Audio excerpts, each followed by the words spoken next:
Hello and welcome, my cozy couch potatoes. I'm really excited because this is Spice Rack Studios, The Cozy Couch, and we are continuing with the City of Ember, Chapter 20, the very last chapter in this book. I am so excited, like super excited. I cannot wait to jump into this. Dune, Lena, and Poppy made it out of the tunnel and are discovering this whole new world to them. So let's dive in to Chapter 20. The last message. Friday. They tell us we leave tonight. I knew it would be soon. The training has been over for nearly a month now. But still it feels sudden. It feels like a shock.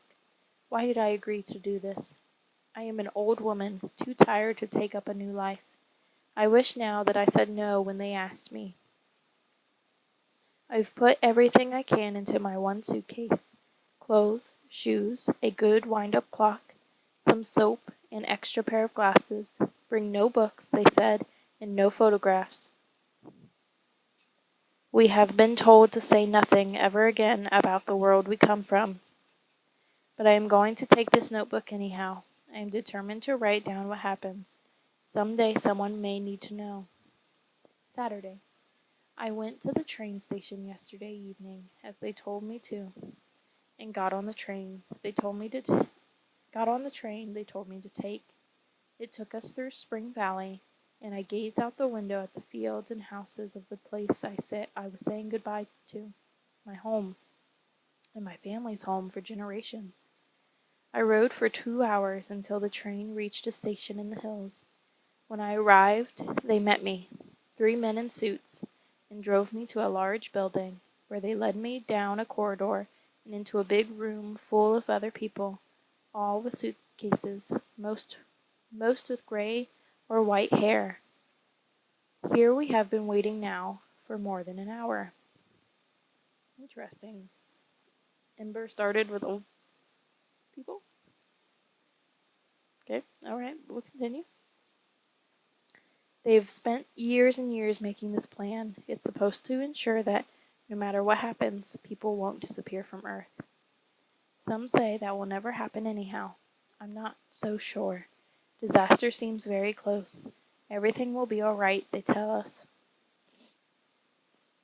But only a few people believe them. Why, if it's going to be alright? Do we see it getting worse every day? And of course this plan is proof that they think the world is doomed. All the best scientists and engineers have been pulled in to work on it. Extraordinary efforts have been made.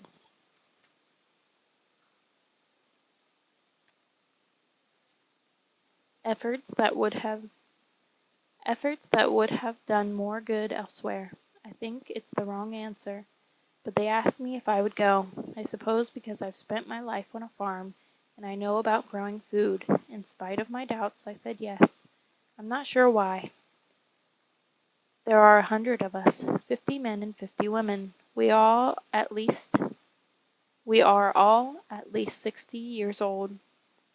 There will be 100 babies. There will be 100 babies too. 2 babies for each pair of parents. Whose babies are these? Like, you're taking these babies from their parents to give to these false parents who are in their 60s? You're giving people in their 60s babies, like newborn babies? So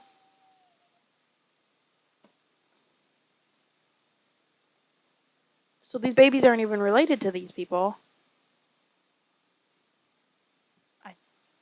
Okay, alright. Babies. 100 babies. 2 babies for each pair of parents. I don't know yet which one of these gentlemen I'll be matched with. We are all strangers to one another. They planned it that way. They said there would be fewer memories between us. They want us to forget everything about the lives we've led and the places we've lived. The babies must grow up with no knowledge of a world outside, so that they feel no sorrow for what they have lost. I hear some noises across the room. I think it's the babies arriving. Yes, here they come, each being carried by one of those gray-suited men. So many of them, so small. little scrunched up faces, tiny fists waving. I must stop for now. They're going to pass them out. Later, we're traveling again on a bus this time. It is night, I think, though it's hard to be sure, because they have boarded up the windows of the bus from the outside. They don't want us to know where we're going. I have a baby on my lap, a girl. She has a bright pink face and no hair at all. Stanley, who sits next to me, holds a baby boy with brown skin and a few tufts of black hair. Stanley and I are the keepers of these children. Our task is to raise them in this new place we're going to. By the time they are 20 or so, we'll be gone. They'll be on their own, making a new world. Stanley and I have named these children Star and Forest. Those are cute names. Sunday. The buses have stopped, but they have not allowed us to get out yet. I can hear crickets singing and smell the grass, so we must be in the country, and it must be night. I am very tired. What kind of place can this be safe from? What kind of place can this be? Safe from earthly catastrophes? All I can guess is that it must be underground. The thought fills me with dread. I'll try to sleep a little now. Later. There was no chance to sleep. They called us off the buses, and we stepped out into a landscape of rolling hills in full moonlight. That's the way we'll be going. That's the way we'll be going in, they told us, pointing to a dark opening in the hill we stood on. Form a line there, please. We did so. I'm still stuck on the fact. Where did 100 babies come from? Where are their actual parents? Must be, I guess, people who gave them up for adoption, or they're orphans or something, but I need clarification. That's the way we'll be going in, they told us, pointing to a dark opening in the hill we stood on. Form a line there, please. We did so. It was very quiet, except for the squalling of a few of the babies. If the others were like me, they were saying goodbye to the world. I reached down to touch the grass and breathed deeply to smell the earth. My eyes swept over the silver hills, and I thought of the animals prowling softly in the shadows or sleeping in their burrows, and the birds standing beneath the leaves of the trees, with their heads tucked under their wings. Last, I raised my eyes to the moon, which smiled down on us from a long, cold distance away. The moon will still be here when they come out, I thought. The moon in the hills, at least. The opening led us into a winding passage that ran steeply downhill for perhaps a mile. It was hard going for me. My legs are not strong anymore. We moved very slowly. The last part was the worst, a rocky slope where it was easy to miss your footing and slip. This led down to a pool. By the shore of the pool, our group of aged pioneers gathered. Motor boats were waiting here for us, equipped with lanterns. When it's time for people to leave this place, is this the way out? Is this the way they will come? I asked our pilot, who had a kind face. He said yes. But how will they know there's a way out if no one tells them? I said. How will they know what to do? They're going to have instructions, said the pilot. They won't be able to get at the instructions until the time is right. But when they need them, the instructions will be there. But what if they don't find them? What if they never come out again? I think they will. People find a way through just about anything. That was all he would say. I'm writing these notes while our pilot loads the boat. I hope he doesn't notice. It ends there, said Lena, looking up. He must have noticed, said Dune, or she was afraid he would, so she decided to hide it instead of taking it with her. She must have hoped someone would find it, just as we did, he pondered. But we might not have if it hadn't been for Poppy. No, and we wouldn't have known that we came from here. Wow, that was deep, that we came from here, out in that world. Oh. But now we know. Ember is an underground. I mean, I already knew, but I was trying to hold it in and not spoil. Ember is an underground city. That's why it was always dark. And they had no clue what the sun was, or the moon, or the stars, or birds, or the wind, or a boat. The fiery circle had moved up in the sky now, the sun, and the air was so warm that they took off their coats. Absently, Dune dug his finger into the ground, which was soft and crumbly. But what was the disaster that happened in this place? He said. It doesn't look ruined to me. It must have happened a long, long time ago, said Lena. I wonder if people still live here. They sat looking out over the hills, thinking of the woman who had written in the notebook. What had her city been like? Lena wondered. Like Ember in some ways. In some way, she imagined, a city with trouble, where people argued over solutions, a dying city. But it was hard to picture a city like Ember, here in this bright, beautiful place. How could anyone have allowed such a place to be harmed? What do we do now? Asked Lena. She wrapped the notebook in its covering again and set it aside. We can't go back up the river. We can't go back up the river and tell them all to come here. No, we could never make the boat go against the current. And are we here alone then forever?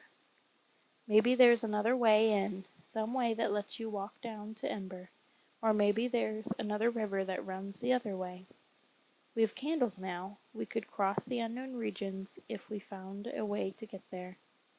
This was the only plan they could come up with.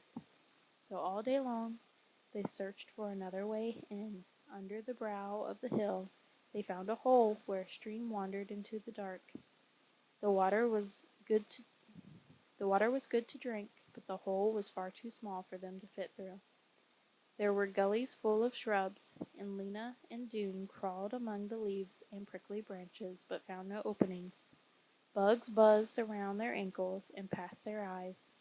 Brown earth stained their hands, and pebbles got into their shoes. Their thick, dark, shabby clothes got all full of prickly things, and since they were much too hot anyhow, they took most of them off. They had never felt such warmth against their skin and such soft air. When the bright circle was at the top of the sky, they sat for a while in the shade of one of the tall plants on the side of the hill, in a place where the thick bush gave way to a clearing. Poppy went to sleep, but Lena and Dune sat looking over the land. Green was everywhere, in different shades, like a huge, brilliant, gorgeous version of the overlapping carpets back in the rooms of Ember. Far away, Lena saw a narrow gray line, curving like a pencil stroke across a sweep of green. She pointed this out to Dune, and both of them squinted hard at it, but it was too far away to see clearly. Could it be a road? Said Lena. It could, said Dune. Maybe there are people here after all.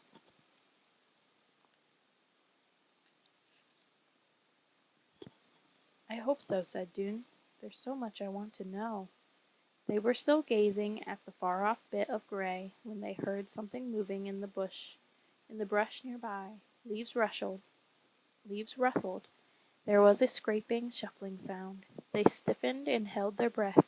The shuffling paused, then started up again. Was it a person? Should they call out? But before they could decide what to do, a creature stepped into the clearing. It was about the same size as Poppy, only lower to the ground, because it walked on 4 legs instead of 2. Its fur was a deep rust red. Its face was a long triangle. Its ears stood up in points, and its black eyes shone. It trotted forward a few steps, absorbed in its own business. Behind it floated a thick, soft-looking tail. All at once it saw them and stopped. Lena and Dune stayed absolutely still. So did the creature. Then it took a step toward them, paused, tilted its head a little as if to get a better look, and took another step. They could see the sheen of its fur and the glint of light in its eyes. For a long moment they stayed like this, frozen, staring at one another. Then, unhurriedly, the creature moved away.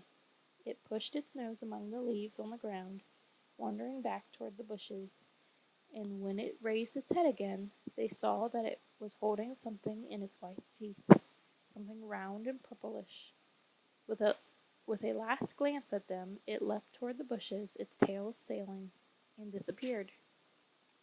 Lena let out her breath and turned to look at Dune, whose mouth was open in astonishment.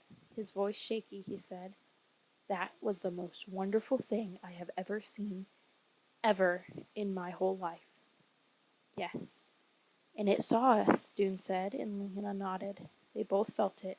They had been seen. The creature was utterly strange, not like anything they had ever known, and yet when it looked at them, some kind of recognition passed between them. "I know now," said Dune. "This is the world we belong in." A few minutes later, Poppy woke up and made fretful noises, and Lena gave her the last of the peas in Dune's pack. "What was that, do you think, in the creature's mouth?" she asked. "Would it be something we could eat, a fruit of some kind?" It looked like the pictures of peaches on cans, except for the color. They got up and poked around, and soon they came across the plant, whose branches were laden with the purple fruits, about the small, about the size of small beets, only softer. Doom picked one and cut it open with his knife. There was a stone inside. Red juice. There was a stone inside. Red juice ran out over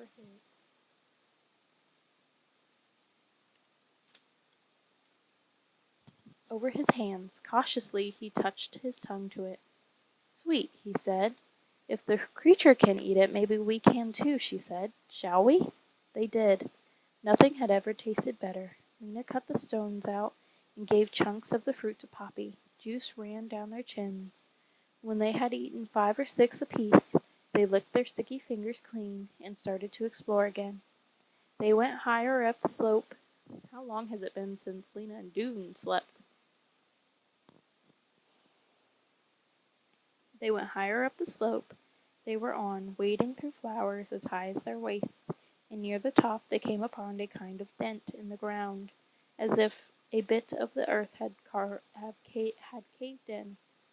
They walked down into it, and at the end of the dent they found a crack, about as tall as a person, but not nearly as wide as a door.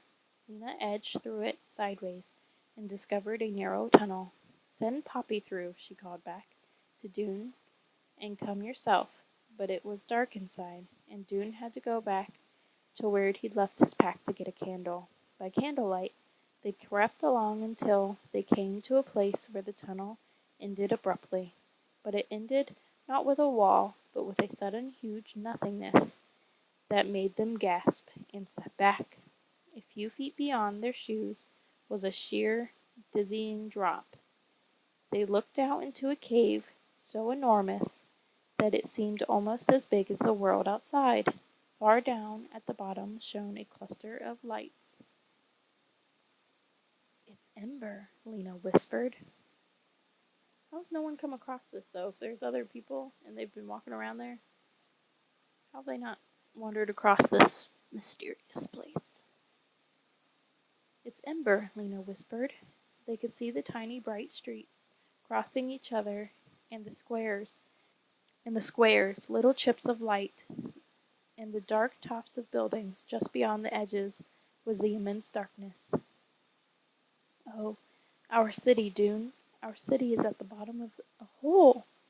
She gazed down through the gulf, and all of what she had believed about the world began to slowly break apart. "We were underground," she said. "Not just the pipeworks.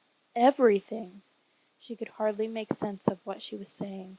Dune crouched on his hands and knees, looking over the edge. He squinted, trying to see minute specks that might be people. "What's happening there, I wonder? Could they hear us if we shouted? I don't think so. We're much too far up." "Maybe if they looked into the sky, they'd see our candle," said Lena. "But no, I guess they wouldn't. The street lamps would be too bright."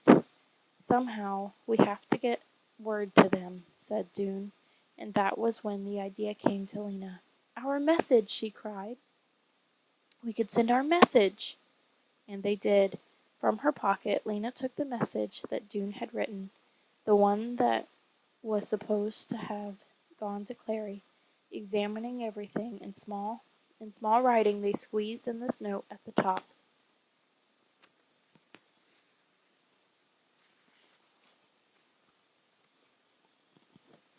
Dear people of Ember, we came down the river from the pipeworks and found the way to another place. It is green here and very big. Light comes from the sky. You must follow the instructions in this message and come on the river. Bring food with you. Come as quickly as you can. Lena Mayfleet and Dune Harrow. But those posters saying don't believe anything they say. So hopefully people who trust them will help. They wrapped the message in Dune's shirt and put a rock inside it.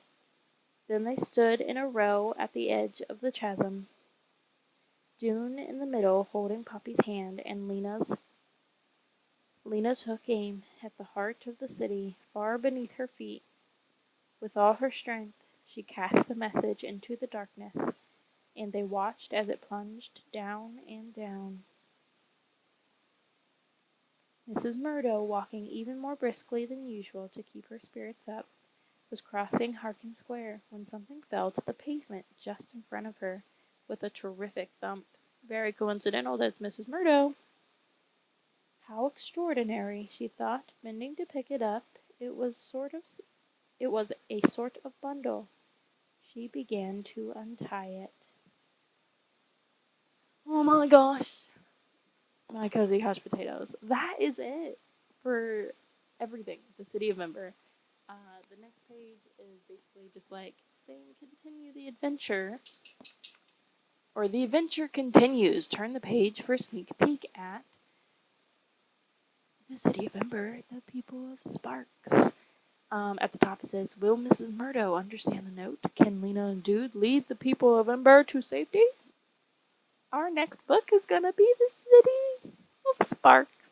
It's going to be the people of Sparks. I can't believe we did it. We did it. We did it. We did it. We just finished the City of Ember. And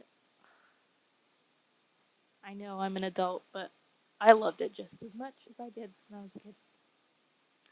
I hope that you guys enjoyed it as well. I will have to think of something to do to celebrate us finishing this book. I hope you enjoyed not only this chapter, but the entire book. I hope you like, you comment, and you subscribe, of course. And I will see you next time when we read The City of Ember, the people of Sparks. Bye.